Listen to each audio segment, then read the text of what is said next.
Hello, everyone, and welcome to the 237th episode of the Poorly Planned Podcast. My name is Benedict. You may know me better as BHL Hudson. Here we talk about movies, TV shows, a bunch of nonsense. With me, as always, is my friend, co-host, and rainy day, soaked shirt and pants buddy, Frederick. It's I. Two unrelated things, but man, am I the wettest boy in town. I didn't want to say my wet friend, Freddie, but, yeah, but that would be the most accurate thing. Yeah. God, yeah, we both biked here. Well, you biked a bit to get to the train station. I biked here from my place. Yeah.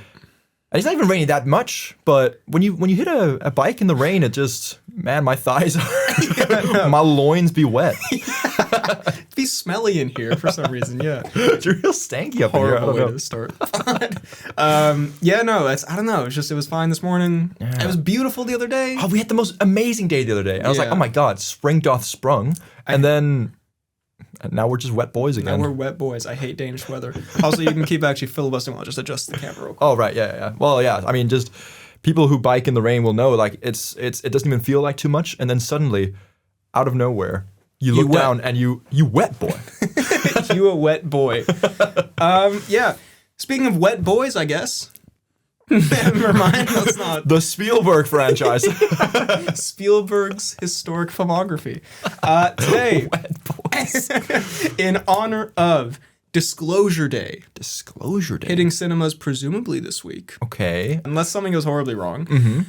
Unless there's like a North Korea, the interview style situation where North Korea's like, don't release Disclosure Day. I can see that very much happening. It's too great.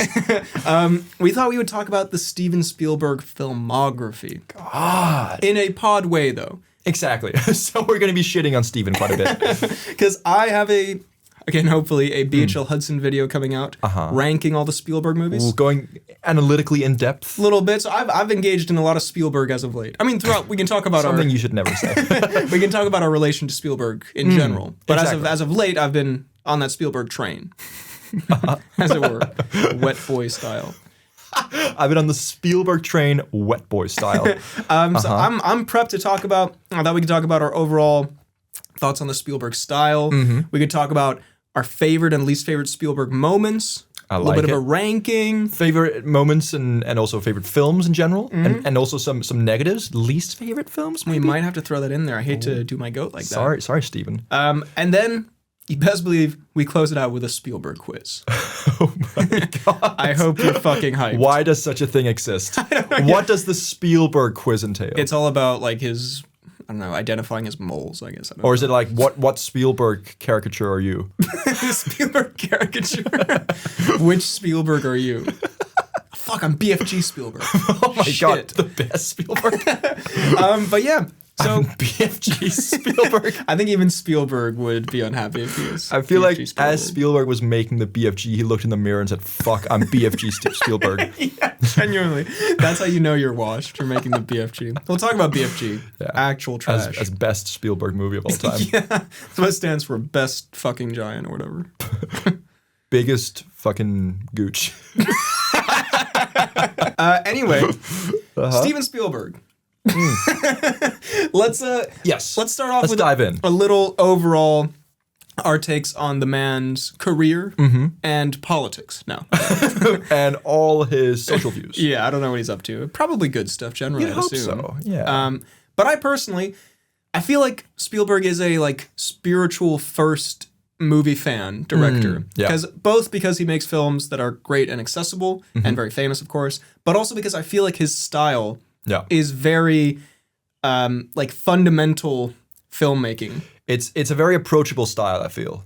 Like for most of his films at least. Like I think a lot of people's like when they talk about like, oh, one of my favorite films, the first films I really fell in love with, there's a high chance that could be a Spielberg film. Yeah, an Indie, a Jaws, E.T. A Jurassic, if you will. Yeah, BFG maybe. Yeah, maybe. Don't talk to those people if that's what they say. Some people fell in love with cinema after watching Hook, I'd imagine. We'll talk about Hook. Perhaps a little pod debate will come with Hook. Okay. But I just think, like, and it's funny because when he was a kid, he was making home movies and, learning how to cut stuff. The Fablemans is about that. Yeah. I'm also reading this really good book, actually, about Spielberg and Coppola and Lucas. Ooh, you really are on the Spielberg trend. I'm kind of getting into the Spielberg world. But I think, like, when I started making little, like, home movies, and anyone who's made like an iMovie movie with their cousins or whatever, Yeah. you know how like you have like a shot of someone pointing the gun and then cut to like the shot of like it's this like fundamental like editing basics that I just feel like Spielberg, he like does that on the highest level at his best. Yeah. At his worst, At his worst. you get Bridge of Spies. Fine movie, I guess. I don't even know if I've seen Bridge of Spies. Fucking mid-ass movie. I saw that it's got decent reviews though. Because I looked up the Spielberg filmography, as anyone should, at like 8 a.m. in the morning. A cursed task. Reading about the Sugarland Express at 8 a.m. Yeah, I woke up this morning and I went for my morning poo and I just read all about Spielberg. Yeah. So you can tell I had a cheery day. You watched the entirety of Empire of the Sun while sitting on the toilet. But yeah, no, that's like the filmmaking, technicalities. In terms of the tone, Yes. I feel like this is where a lot of the pros and cons of Spielberg is going to come in. Ooh, okay. Because bro is a sappy dude.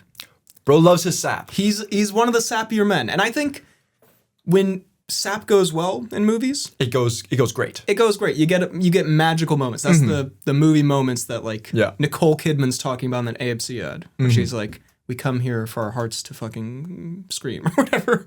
You know Those beautiful moments where your hearts scream. I think you might just be having a heart attack, Nicole. I'm sorry. I think that's just what happens when the BFG starts playing. But you get well, as we'll talk about with some of the most magical moments. I don't want to spoil my list of favorite Spielberg moments, but there are some that are beautiful. They're so beautiful. But is there maybe also something, and this maybe sounds mean to say to Spielberg, but is Spielberg maybe a little bit of a is he past? He's definitely past his prime. Yeah. But does his style of movie making also work a bit better in like the kind of older 80s and 90s movies? Because I feel like sap was maybe a bit more prevalent then. I feel like you don't like sap is sometimes looked at or not done as well these days, or it feels a bit out of place. Where I feel like looking back at some of the like 80s and 90s movies, if there's a bit of sap, I'm like, that's for the time. You know what? That's a really interesting point. I never thought of that. I think I would think you're correct, except I know you. No. Except I know this was just a random shot here. Yeah, a total fluke. I just think, because his modern films, I think, honestly, my problem with them isn't too much the sap. I think the ones that I have the problem with the sap, they're kind of like sprinkled throughout. Okay. But I do get your point of like, in a more ironic age. Like, for example, we caught a little flack. Well, I caught a little flack for this on the pod. I watched this movie Coda, which won Best Picture. And it's very low on my ranking of, as you'll know, hopefully if you've seen that video now, the Best Picture winners, because it is super cheesy Hallmark movie. Yeah. But you know what? If you make that movie in the 80s and it's like starring fucking like Robin Williams or something, maybe I'm less harsh on it. That's not impossible. I just feel like there's, looking back, there's so many different, not necessarily Spielberg films, but like 80s and 90s films, there's so much, they cheese it a lot in those films. And I feel like you do cut them a lot of slack because you're like, that's how it was done in those times. Yeah. But I do think, though, even in the 80s and such, when he indulges too much, or when it feels false. I guess that's the problem with cheese. When it feels like a Hallmark greeting card, when it feels an insurance commercial, that's when it starts to be like grating. And there's man, he's made one movie.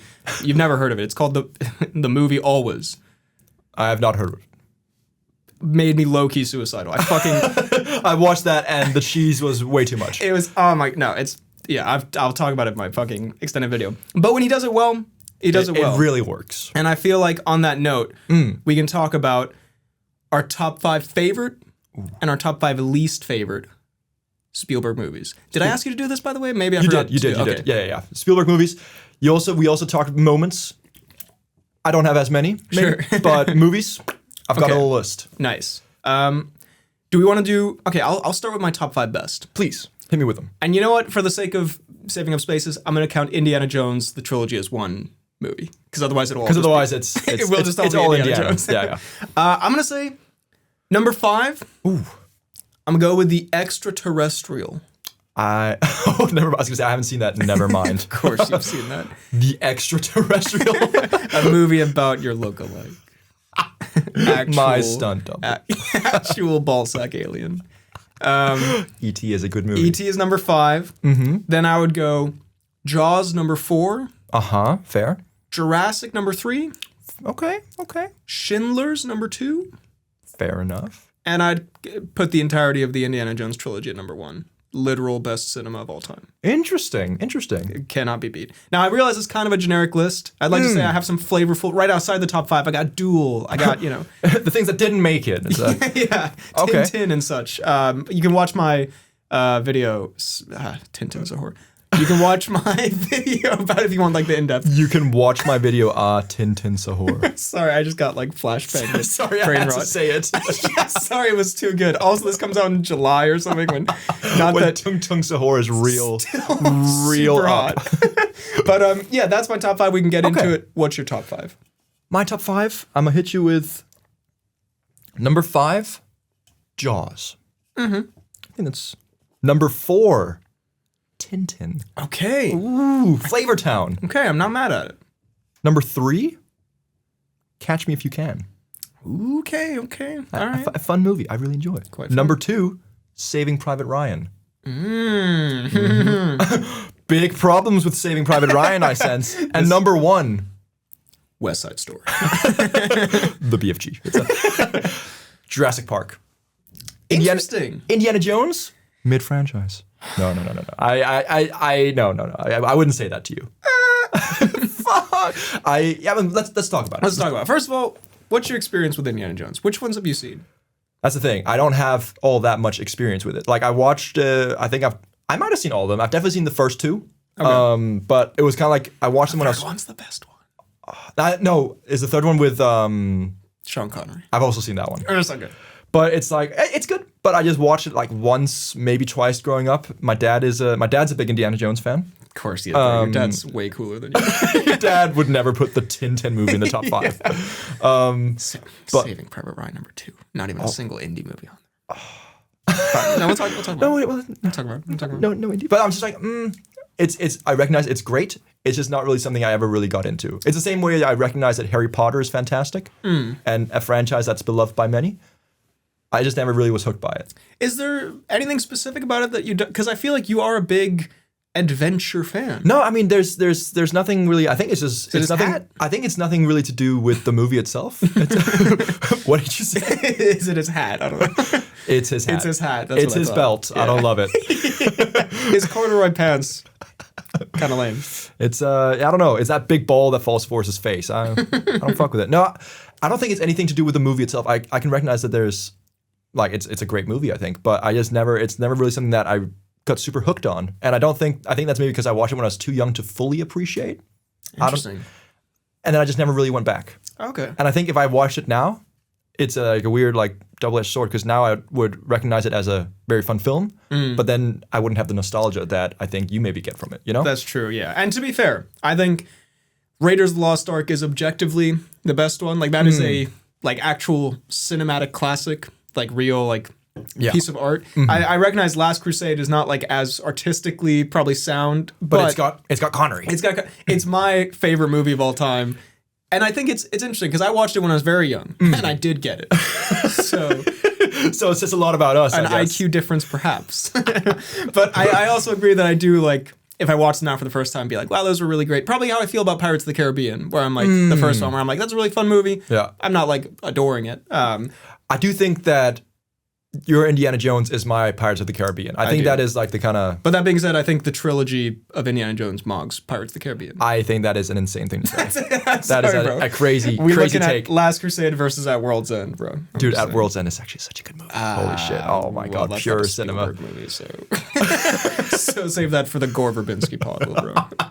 The day we do a Gore Verbinski pod. You know it's over. No, I've talked about it at length, but I just adore the filmmaking, the action, the music. I love the main character. It's such a, as a young boy growing up, it's such a perfect, like, I want to be that guy. He's so fucking cool character. Harrison Ford is like the coolest man alive. Was. he's lost a little aura. He's lost a little bit of that edge. Yeah. Also, we are pre-recording this in April, so hopefully he's still kicking. Yeah. Sorry if he's not our bad. He died last week. Yeah. Sorry. The coolest guy alive, although he's lost it a little bit now. Literally dead. Yeah, I hope he's not. Sorry, Harrison. The music and just the set pieces, man. And I think the reason the third one, because the first one is like this pretty perfect movie, but the third one, I think it takes all the fun of 1 and 2. And 2, Temple of Doom is fun, even if it's a little bit cursed. And it maximizes the fun of it. Where like, You have the adventure of the first one, but a little more, I feel like, heart. As we'll talk about my favorite Spielberg moment, it's a heartfelt moment between him and his dad. You get the dad arc. I think the humor's dad arc. The humor, honestly, Sean Connery brings so much to the movie in terms of like humor, heart. He's fighting Nazis. I don't know. There's just something like he meets Hitler in the third movie. That's a hilarious scene when he's at the Nazi rally. Does that get too goofy? Does it get a bit too over the top? I can understand why some people might think that, but again, I just like it's just a movie where I'm like, that's so fucking hilarious that he's like in the Nazi rally, and then he turns around and it's fucking Hitler, and Hitler like signs his book or whatever.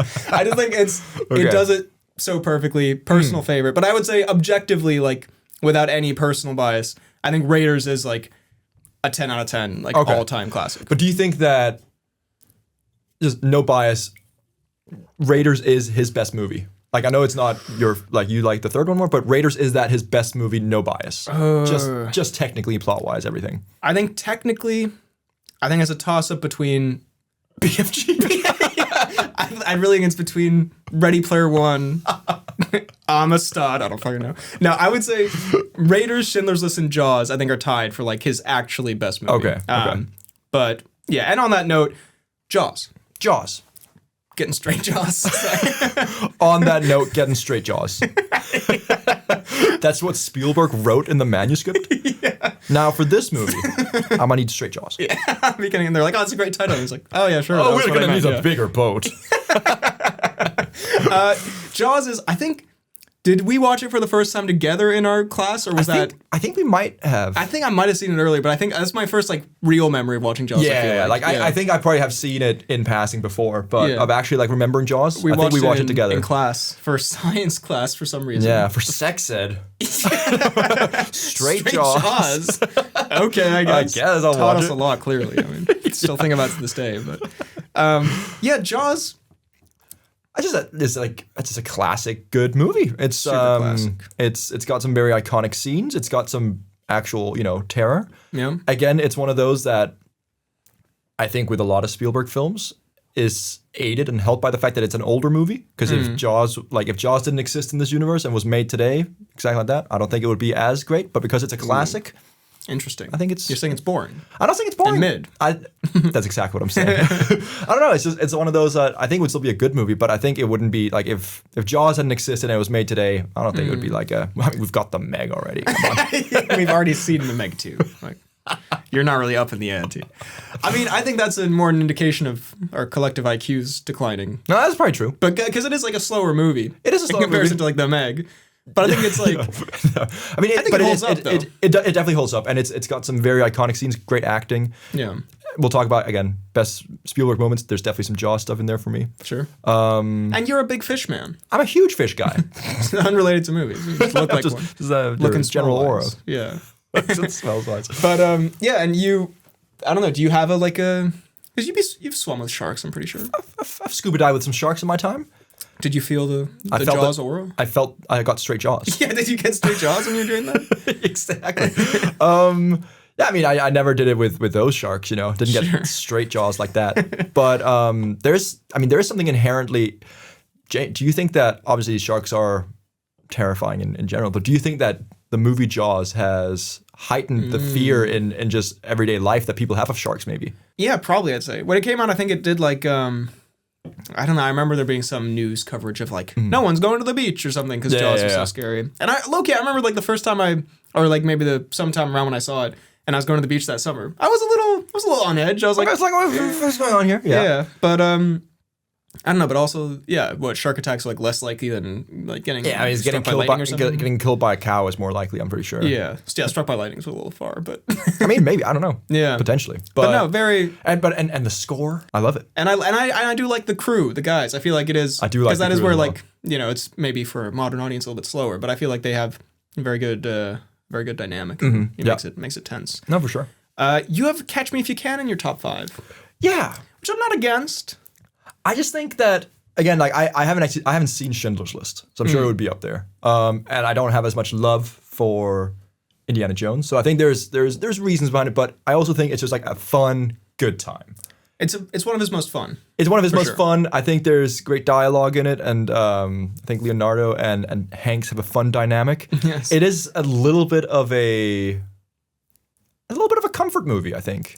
Yeah. I don't know. It's just it's a good fun time. Nothing like, it doesn't have like the aura of Jaws or Indiana, but I think it's just sitting down. It's like if you want like a fun, feel good time that is like very reliable, I think Catch Me If You Can is a very solid shout. I think that's fair. I think it's number one on Letterboxd in terms of like his most popular movies.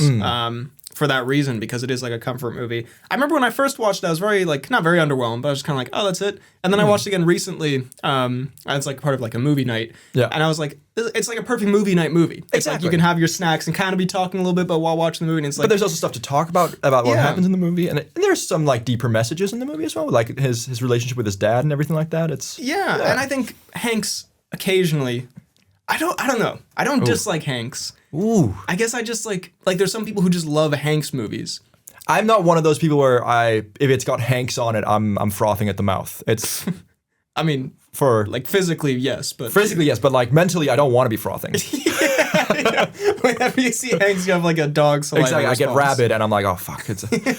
But I think he puts in a good performance here. He also seems like kind of low key and competent, but I think that also adds to the charm, like as a detective in this movie. But that I think adds to the charm of it.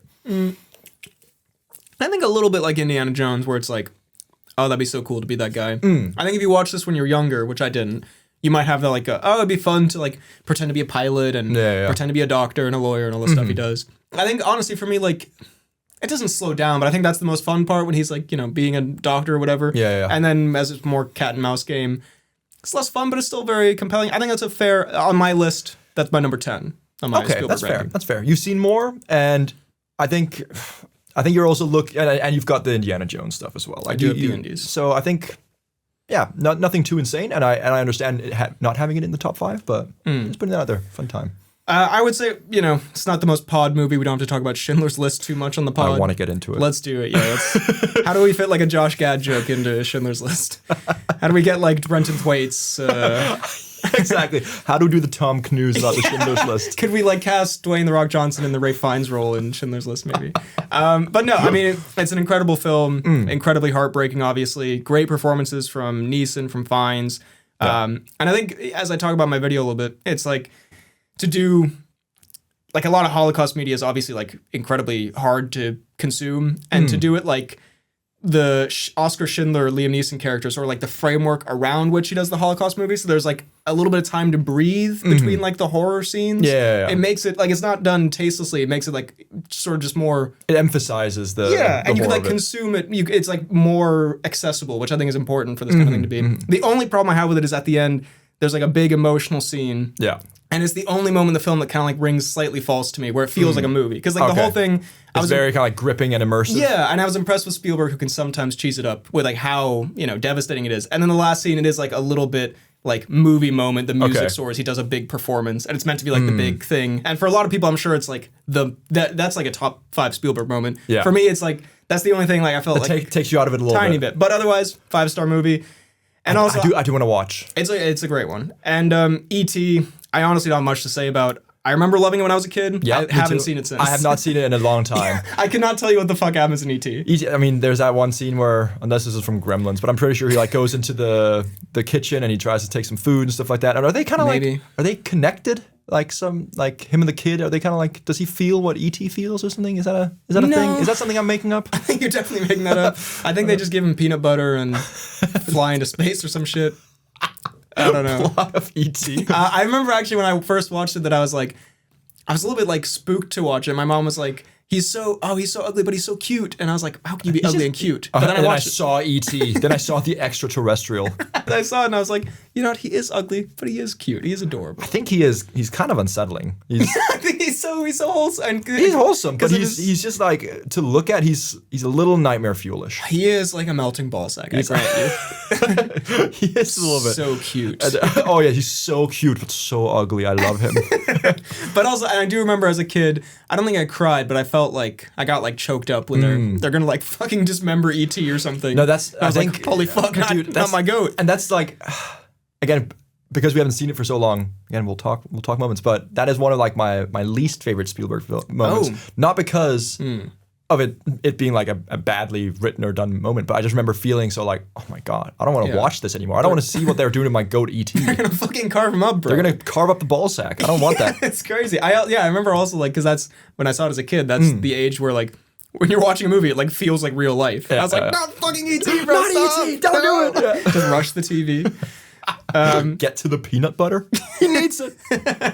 But E.T. pretty good. And then I think you have Tintin on your list. I do have Tintin on my list. I love Tintin. Tintin, just a good fun time. I watched it. I haven't seen it in a long time, but I remember there was like a 3 or 4 year period where I watched it so much. And there's just so many, like the animation's fun. I read a lot of the Tintin books growing up, and so I've got some nostalgia for that as well. And just a fun adventure movie. And I feel like it captures the spirit of the Tintin comics. I think it really does. So it's very Tintin. It holds true to the comics. Bro, Hergé, was cooking up, man. Dude, God. I hope he wasn't like a weird racist or something. I feel like you always find out that those like authors are like, come on. You almost certainly know that he was, but he did write the one where like Tintin meets the Native Americans or whatever. But besides where Tintin brings, I don't know, syphilis to the Americas. I don't know. I don't know what Tintin does. That's a classic Tintin adventure. But Captain Haddock on some smoked thing. Captain Haddock 100% has gonorrhea. Dude, for sure. Yeah. I think Captain Haddock invented maybe half of the world's STDs. Yeah, almost certainly.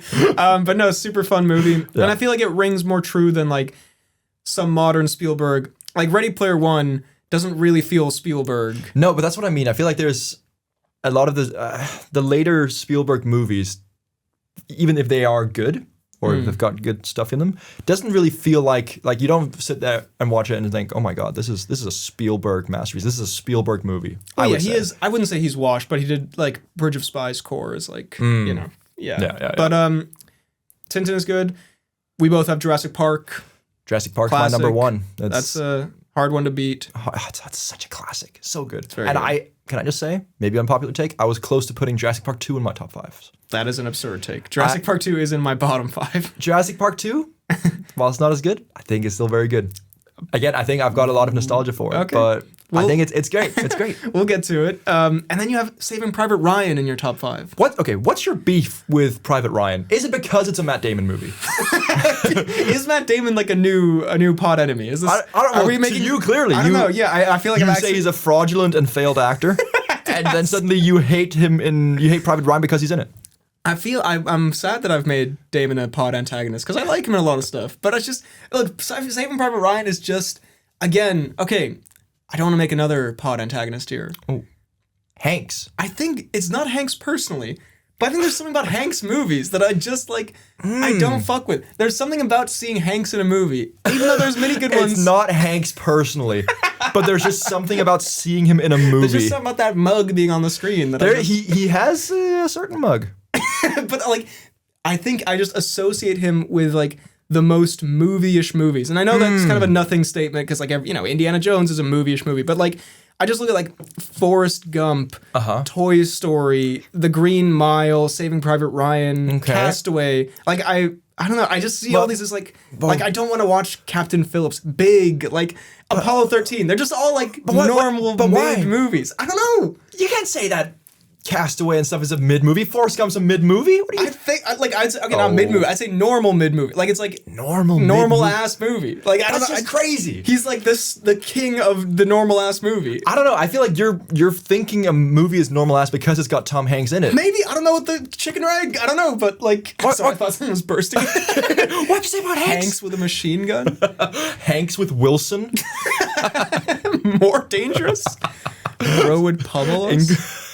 Insane lethality. But I think just like I don't know. So Saving Private Ryan, for example, I think it's number 12 on my overall like ranking. Number 12. I think it's very good. Like it's crazy. I think it never peaks beyond the D-Day sequence. I think it peaks early with this fantastic. It's a great opening scene. And then it's just good. It's a good, and also just because Spielberg has done.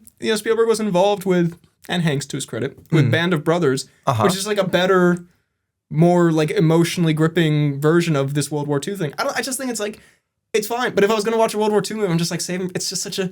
I don't know. It's such a. It's also the whole progression through as you're like you lose some men throughout and like that they're doing this whole thing to get to Matt Damon. Also, Matt Damon's the prize. Matt Damon needs to be saved in every movie he's in. Isn't that the case? But I'm just saying, Matt Damon's the prize. It sounds like you don't like Saving Private Ryan because it's a Tom Hanks going after Matt Damon. It's kind of a cursed combination, If it's Ed Harris going after Josh Gad, Tom Holland, okay. Ed Harris trying to rescue Tom Holland. 1992 Tom Holland or whatever the fuck, when he's 1 year old, maybe. Then maybe it's peak. I don't know. Okay, fine. This is a fraudulent take. I have like reasons for things. I feel like you are a very, very reasonable guy most of the time on the pod. I feel like this. I understand it maybe not being in the top 5, but I feel like this comes from a place of emotion. No, this is a very personal take. It's not. I have nothing against these people. There's just something about those movies. There's just something whenever I see these guys in a movie, I don't want to watch it. Nothing against them though. Something about them. I don't know. But yeah. Okay. Okay. Should we do top 5 worst or bottom 5? I guess. Let's talk some bottom 5. And I'm going to exclude his segment in the Twilight Zone movie, though that is one of the worst things I've ever seen. But we can talk about this some other time. Okay. When else would we talk about it? But, we do our Twilight Zone pod. Yeah. I'm going to go number 5, Bridge of Spies. Okay. Number 4, The Lost World, Jurassic Park. Learn how to title a... Oh, wait. I thought the camera stopped. Learn how to title a movie. The subtitle comes after the title, but whatever. Indiana Jones and the Kingdom of the Crystal Skull. Yes. The Big Fucking Gooch or whatever. The Big Gooch, yeah. The Big Gooch.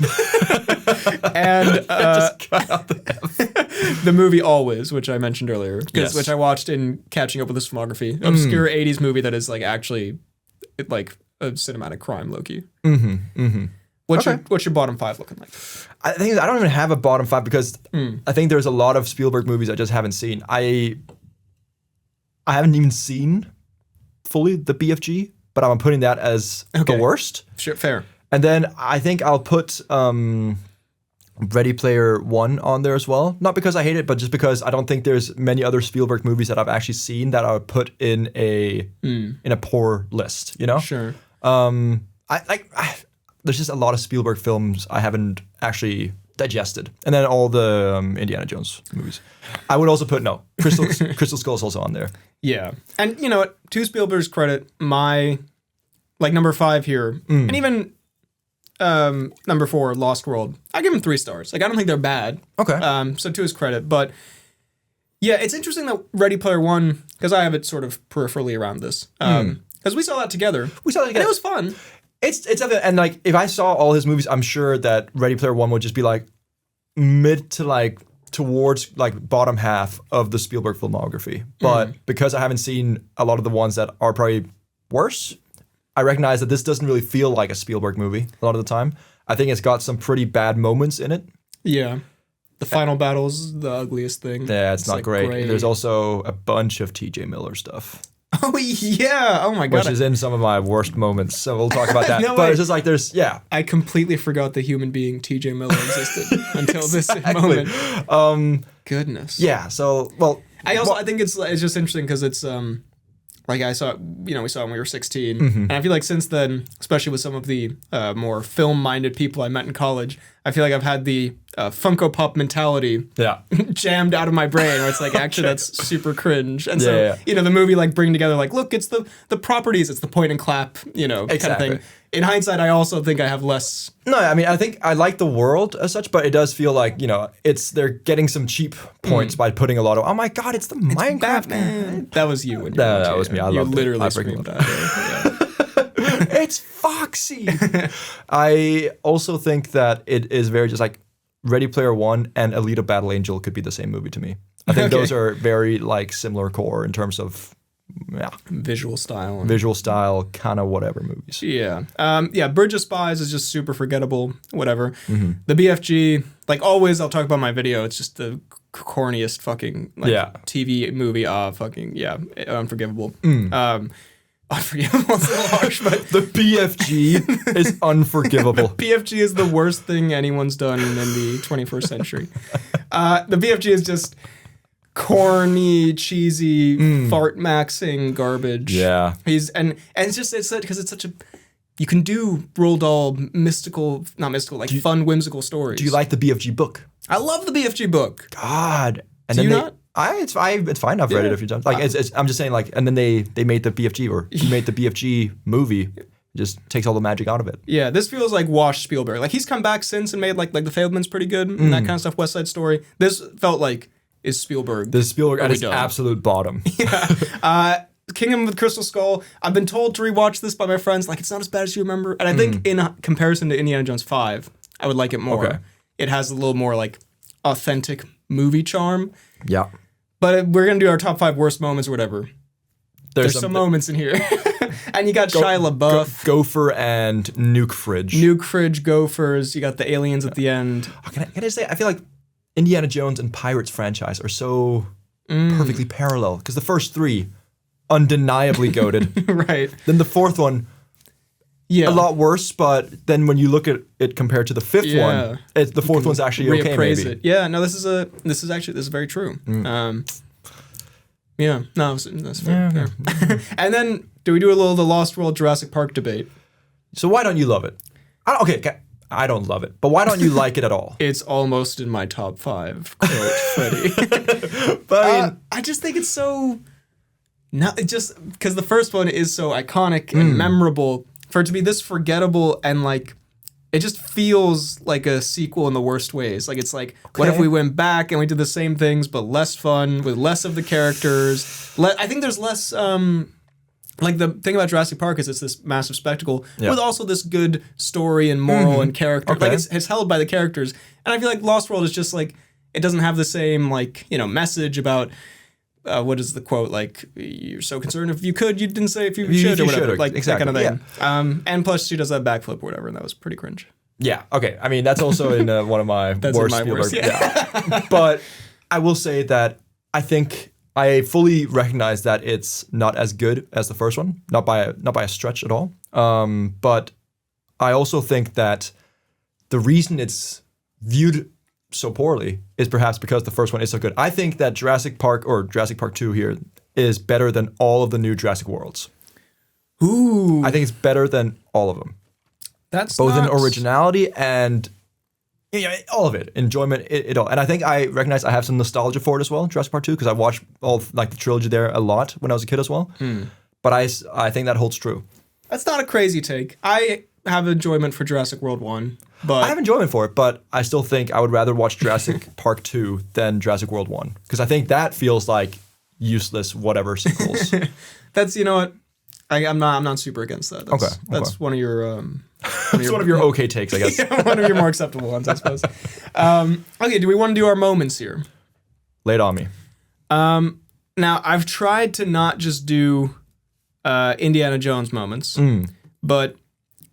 And I've tried to spice it up a little bit. So I'll take a couple slightly obscure ones, relatively.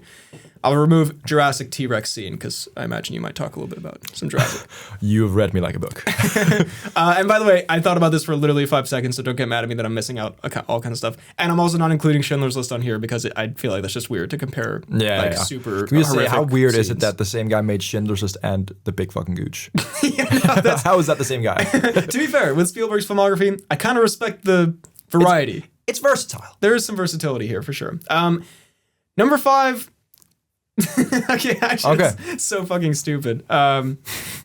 He made this movie called 1941. Okay. Back in the 70s, which is like critically panned. Everyone hates it. It's a war comedy. It's like a screwball. It's like super over the top and ridiculous. And everyone's like, this is so unfunny. Spielberg's worst movie. And I watched it. I low-key thought it was really funny. I was having like a great time with it. This whole movie or like this whole movie. Okay. And so I was trying to think of just like a moment from it. I don't know. I think it appeals to my... I think we have a silly sense of humor at times. And I think it just appealed to that, I guess. And you think I would like this movie as well? I think you. It's very like it's a live action Looney Tunes basically. And some of it's terrible. Like I'm not saying it's all great, but it was like I don't know. I was just kind of like, and I kind of felt a bit like a rebel. I was like, actually, 1941. Yeah, I love it. But anyway, there's like this is made for me. There's a great bit where. Through some hilarious gags or whatever, the U.S. Army has put a giant tank in the possession of like a suburban house on the coast. And it's like his dad and his family. Yeah. And then the Japanese are attacking or whatever. And the dad is like, I'm gonna go start the tank. And so he starts the tank and he like accidentally drives it into the house and then he fires it and like the whole house fucking explodes. And A, it was pretty funny. And B, I loved the commitment to the gag of like these, like when Spielberg does a comedy, even if it's not an amazing one, holy fuck. He goes balls to the wall. There's some crazy shit in here. There's like action scenes and explosions and tons of extras. And I just thought like that was a high effort gag. Yeah. It was funny. Again, I realize I'm like... Not critically acclaimed, I guess. I realize I'm ignoring like Saving Private Ryan and Lincoln and every fucking movie. I'll put that on my top 5. Why not? Interesting. Okay. I respect that. Do you want to just go bar for bar here? Or do you want to go... Let's go bar for bar. Okay. Let's see here. My 5th, this is pretty standard. I just wrote, need a bigger boat. Sometimes you do. Sometimes you do. Sometimes you just need a bigger boat. You do. I think an awesome scene. I like the bit where, and I hope this is the same scene, where he's kind of like doing his thing, fixing something on the boat, and then he looks up and he just sees the shark like devouring the person. We're gonna need a bigger boat. Yeah. that is pretty great. Just an iconic scene. I love it. It's both like a little funny, I think, and like, we're gonna need a bigger boat, but also you see the shark largely for the first time, like a lot of it at least, and terrifying, and yeah, it's good. It's a great scene. It is a great scene. No, and I love Roy Scheider, that actor, bro. Such a so goat. good, so good. I'm gonna go for number 4. Again, I'm trying to go a little bit more obscure here. At least for the first 4, the rest are just Indiana Jones. But I'm gonna say the movie Duel, his first ever movie, which is also, I think you would enjoy this movie. Okay. And again, talking about like the simplicity of like the Spielberg filmmaking, it's just about a guy driving on the road and there's this giant truck behind him. Yeah. And he gets into like a bit of a standoff with the truck and is trying to go in front of him. There's a bit of road rage, whatever. And then the truck just like keeps hunting him. And he just like, he can't get away from the fucking truck. And it's just like... And that's the whole movie? That's the whole movie. It's a very simple movie. And it's very like... Interesting. It's kind of funny at the start, and then it's like quite like tense. It's a bit Jaws-esque, like this monstrous force. You never find out who's in the truck or whatever. It's just this fucking truck chasing after him. How does this end? Well, and I was gonna say my favorite moment is just I was gonna put in the ending of Duel, where spoilers for Duel. But he finally like is able to outsmart the truck, and he like gets out of the way at the last second and goes over a cliff, and it's a spectacular car crash. I'm a big fan of these big like bombastic stunts, as you can tell. But it's just a very satisfying moment after this movie of just this cat and mouse game. Yeah. And I just think as like a first film, it's also just such a like great idea. It's a fun way to do it. Yeah. And was this his very first film, you said? This is first, I think it was like his first theatrically released film. Damn, okay. But yeah, Duel is a banger, and that was just like a funny and like cool final scene. Okay, I get that. That sounds like a pretty fun time. Yeah. Next, I've got the Velociraptor scene in where she does a backflip over it. Right. No, the Velociraptor scene in the first one where they're in the kitchen. Of course. They open the door handle. They open the door handles. They open the door with the door. They don't open the door handle. The door handle flies off. But you've got like, you know, the shot of the toe shot where they kind of like do the little clicking. Of course. So good. Very tense and just cool seeing the Velociraptors, kind of like the way they hunt and everything like that. I think the kids are acting very well to kind of show the horror of the scene and everything like that. And also a fun creative one where, you know, you can do the different, they open the door handle, you see the toe, they do the whole reflection bit where it's a great tense scene. But again, not I don't even think the best one in the Jurassic movie. So we'll talk about it. But yeah, clearly is in Jurassic World 2. Yeah, in Jurassic World 2 when, you know, Ian Malcolm is going to town on the Velociraptor. You know he is. And oh man, I love the Velociraptors just throughout the movies. Yeah. And that's another thing that I don't really love in the later Jurassic Worlds is I think they cheapen the Velociraptors a bit. They bitch them out, man. Chris Pratt's controlling them. Dude, Chris Pratt couldn't control a Velociraptor ever. No. I also love it in Jurassic Park. I didn't include it on my list here, but when Newman from Seinfeld gets fucking killed in that car. Hilarious scene. Yeah. I'm going to say number 3. I've decided as like a challenge to myself, I'm only going to include one moment from each Indiana Jones movie. So I'm going to say number 3, Temple of Doom. A bunch of moments that I love, but I've chosen... there's so many good moments though. But I've chosen the opening scene where he's in the... I think he's in China, and he's in the restaurant, and he's doing like a James Bond. He's in the white suit. Bro, Harrison in the white suit. Dude, Harrison, fucking love it. He does rock that shit. He's got that shit on, for sure. Oh my God. And then it sets the tone for how much like more absurd and kind of violent Temple of Doom is, because like he takes the flaming fucking meat stick and just throws it at a guy. Yeah. And in terms of this crazy, you know, kind of Looney Tunes-esque sequence, So it's a great one. I would also just throw in as an honorable mention from Temple of Doom. I just love when Harrison's on the bridge at the end and he's gonna like cut the bridge or whatever. And I love, again, Temple of Doom is just kind of like a slightly more cooked movie. And Harrison's kind of unhinged and he's like, I'll see you in hell. And he like, Slightly on. It's so good. And is Kihei Kwan in? He is, yeah. Is he in that scene? Is he watching his mentor just lose it? Yeah, I think he is. I think he's on the bridge. I'll see you in hell. He's like, oh my God, Indiana. Kihei Kwan's underneath him. He's like, I'll see you. He's doing it. Gonna slice him. I think that's another reason why the opening scene is so great, because then we're introduced to Short Round, because they crash out the window, they land in the car, and he says something like, no time for love, Dr. Jones. You remember this? It's very good. It's really fantastic. He says, hold on to your potatoes, I'm pretty sure. Okay, I sure. don't know about all that. Let's pack it up a little bit. Yeah, pack it up a little bit. That's what Harrison says to him. All right. This is I think this is also a little bit of a more niche scene in the Spielberg verse, but the opening of Raiders of the Lost Ark. I don't know if you're familiar with this one. The T-Rex banner scene. When Leonardo DiCaprio escapes for the first time in Catch Me If You Can. When he kind of like comes in and Hanks is like, oh, I've got him. Put your hands up. He's like, you're late. Yeah, he plays him. He plays him. I think it's so good. And like the kind of like he sits down, he comes down, he's like, oh, thank God we got him. And he looks out the window and then DiCaprio just does the nuttiest little runaway with the fax machine. So delightful. That's a great scene. And again, it's just one of those where it's more of a lighthearted film, but it's fun, and there's also, you know, outsmarting and everything like that, and the balls on DiCaprio. Of course. Oh, you love it. But so I think that's one of my favorite scenes. Definitely my favorite in the movie. That is an iconic scene. And again, I feel bad about my Hanks hate, because he's good in that movie as well. As he is in most movies. But yeah, that's a fun scene. Sure. The movies you don't watch because he's in them. Number 2, I'm going to take a scene from Raiders of the Lost Ark. Again, there's a million. Take the opening, take whatever. Yeah. I'm going to say the truck chase, just in terms of an actual action scene. Okay. And the stunt work is just so impressive. I just remember I thought it was so fucking cool.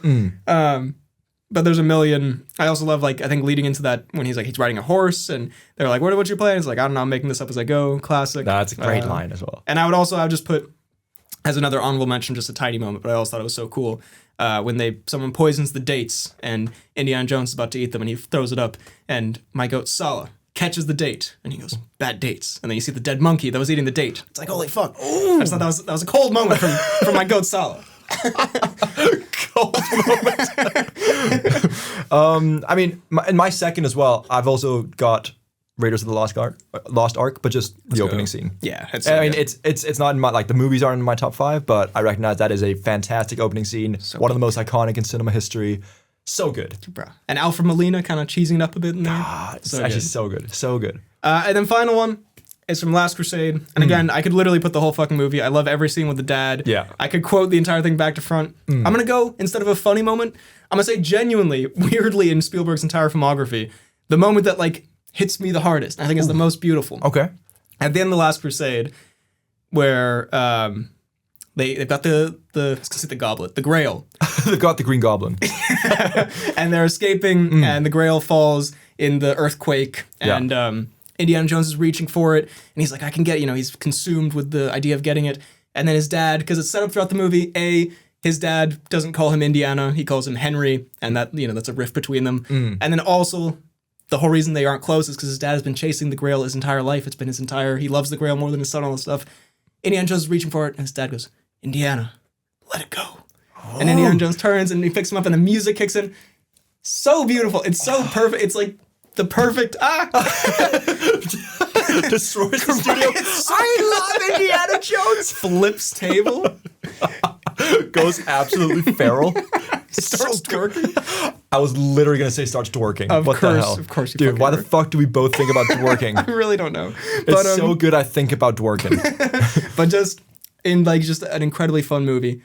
Beautiful, wholesome moment. I love it. And plus the music in Last Crusade, because then they see the knight, the crusader or whatever, and the music, they're like, I'm not gonna do it. But it's this beautiful. I wouldn't do it justice. I'm just gonna twerk. Beautiful music. That's number 1.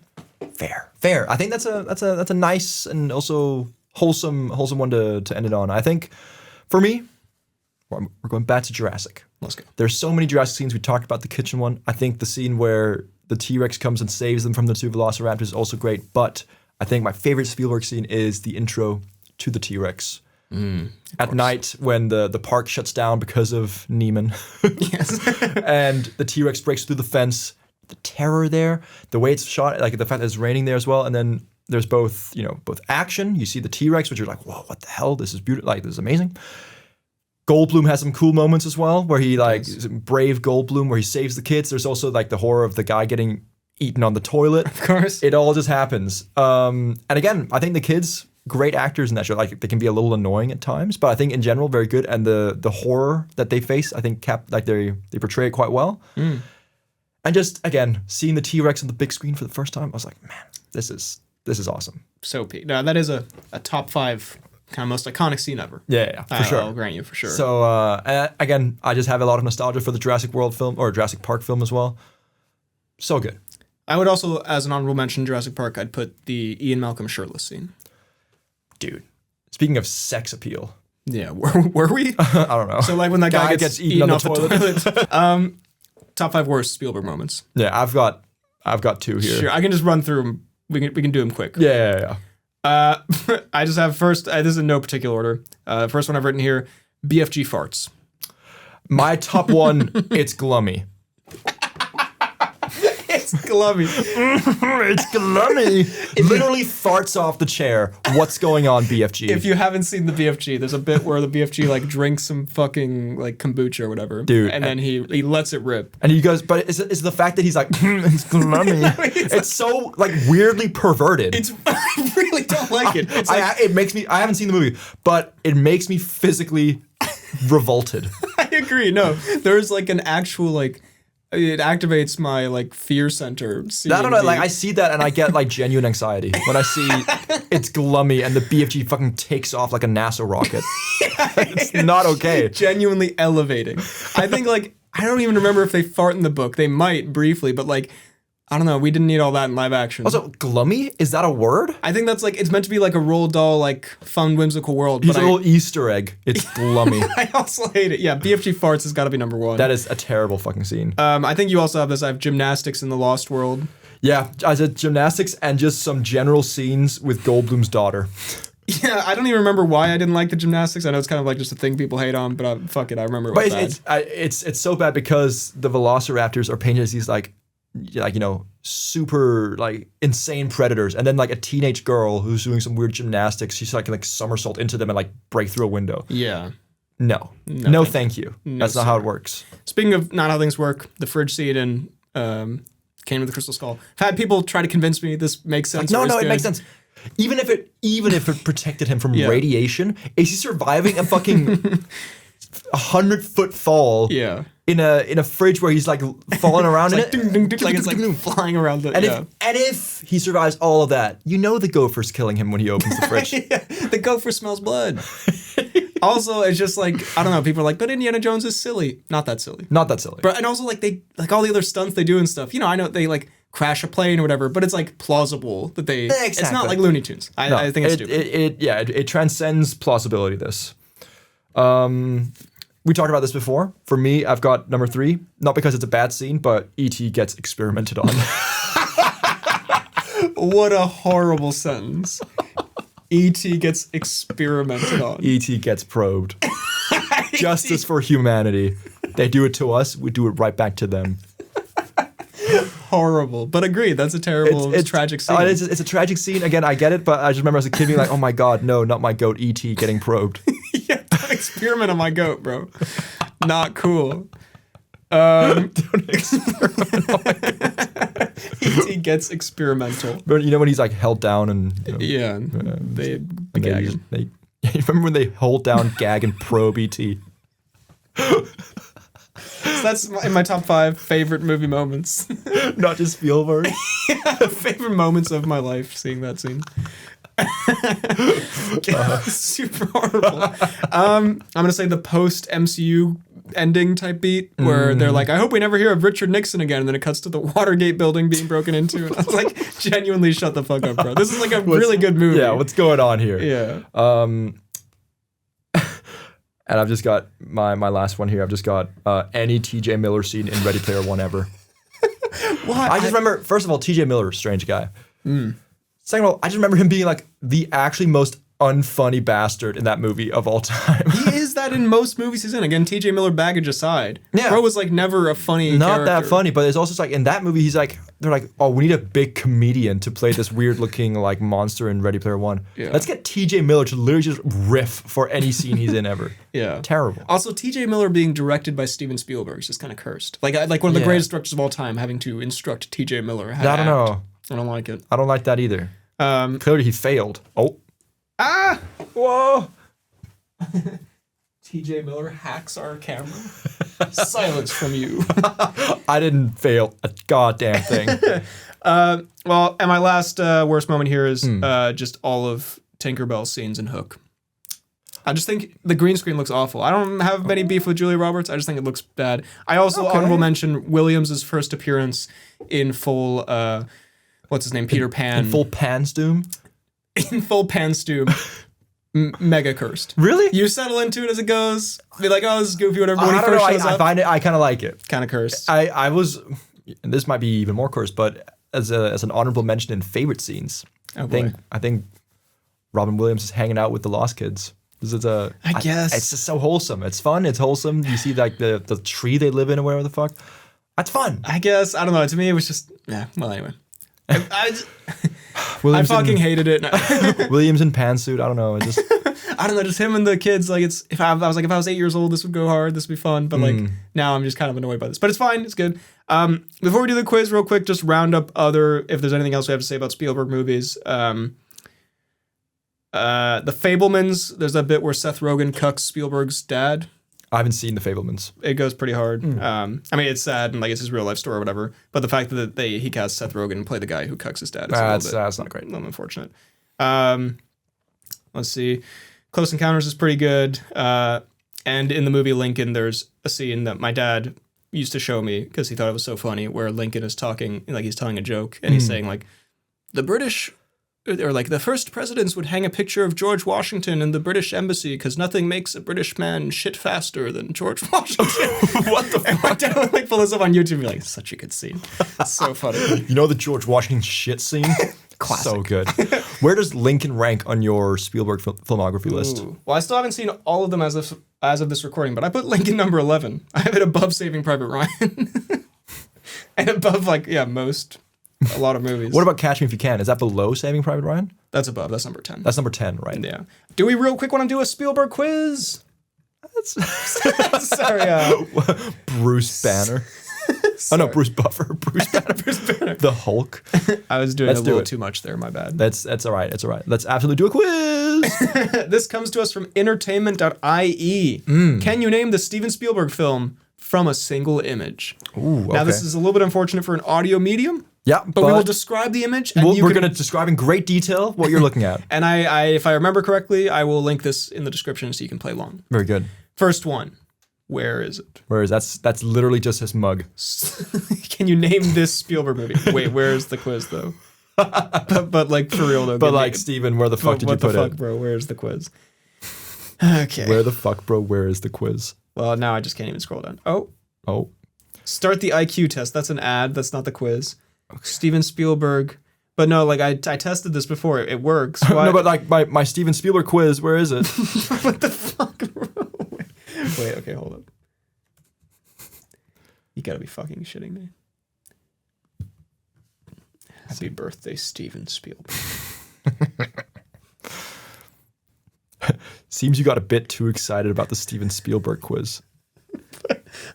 I tested this earlier. It worked. Where's the quiz? Give it to me. Okay, never mind. No Spielberg quiz for you. Sorry. I'll leave all of this in, though, just to get people hyped for it, but I'm sorry. It just is not showing up. I'm not calling out entertainment.ie, but also... Where's my Spielberg quiz? It worked earlier. I don't know if it's my computer. Anyway, we're done with this. Okay, Spielberg. In conclusion, Spielberg, what a goat. I think we could have probably named every scene, though. If we were to do this quiz. Yeah, we are goated. Also, by the way, I can't believe we didn't mention it, but it's because at the time of this recording, I haven't seen it. Spielberg has made a movie with Tom Cruise. Minority Report. Which True. I have not seen. But speaking of which, It's now time for The Cnews. Wonderful tie-in. Thank you. That was a brilliant sequence mover after this failed thing. Yeah. For the Timecodes, we just got some trivia from IMDb, his trivia section. I like it. So let's see if we find something interesting here. Lay it on me. Actually, this one, it can be a little bit of a quiz. Ooh. First actor in history to star in 5 consecutive films that grossed $100 million in the United States. Now, these films were between 92 and 96. Can you name any of them? My cruise knowledge is terrible. Think 90s cruise. 90s cruise. Rain Man is too early. And Top Gun is too early as well. All right, I'll tell you. Tell me. I'm panicking. I'm getting distracted. I'm overstimulated. I'm thinking about It's Glummy. I'm really upset about that quiz. I really want to do the quiz.